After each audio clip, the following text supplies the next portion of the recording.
Ontario's leading the way in this new clean energy global economy, and we need strong leaders like our Premier, Dalton McGuinty, who is committed to building us up, not tearing us down.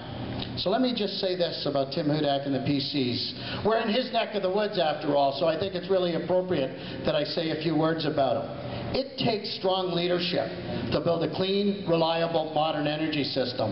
While we've worked hard to make Ontario a global clean energy leader, the fact is both opposition leaders, the NDP and the PCs, both have opposed us every step of the way. Both leaders of the opposition lack the fortitude and vision to build a cleaner and stronger province of Ontario.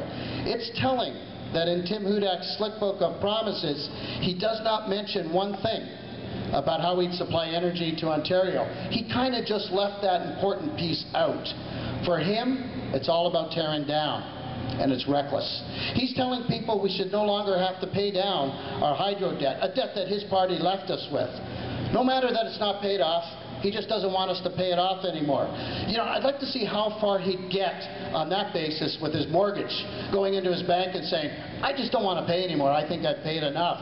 The fact is, I think we'd all love it if we could wish away our mortgages or wish away our visa bills, but that's not reality. That's not the real world. The fact is, that's not possible. So just when we turn the corner when it comes to our economy, just when our clean energy industry has emerged as the global leader, Tim Hudak wants to destroy it all and put thousands of Ontario workers out of a job. That's what I call a dangerous lack of vision.